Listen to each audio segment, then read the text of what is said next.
आज आम यही भिडियो चतुर्थ श्रेणी आमे और आम परिवेश बहिर 10म अध्याय पदार्थ विषय अभ्यास कार्य आलोचना करिबा। 1 नंबर देइछि सारणी पूरण कर। बाम पटे दिया हेछि पदार्थर नाम, डाहाण पटे पदार्थर अवस्था गुड़िक दिया जाइछि। एठारे गोटे करि दिया जाइछि, सेपरि आमे तळे दिया जाइथिबा पदार्थ गुड़िकर अवस्था डाहाण पटरे आमे लेखिबा। चीनी कठिन अवस्था थाए, सेपरि नडिया तेल तरल अवस्था थाए। मिश्री कठिन अवस्था थाए, गंध कर्पूर कठिन अवस्था थाए, आउ वायु गैसीय अवस्था थाए। तापर 2 नंबर देइछि कौन हेबो। जल को गरम कले बाष्प हेबो, जल को ठंडा कले बरफ हेबो, आउ बरफ को गरम कले जल हेबो, आउ बाष्प को ठंडा कले जल हेबो।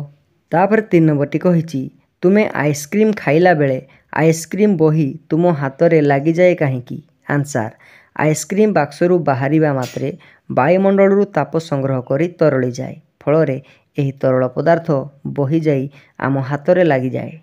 तापर 4 नंबर कहिछि बरफ को हाथ रे चिपिले काहेकि टाण लागे। आंसर, बरफ जलर कठिन अवस्था होइथिबारु एहार अणु गुड़िक हाथ रे चिपिले टाण लागे। जदि भिडियोटी भल लागिछि तेबे मो चैनल को सब्सक्राइब करबा पई जमार भी भूलिबे नाही। Thank you for watching.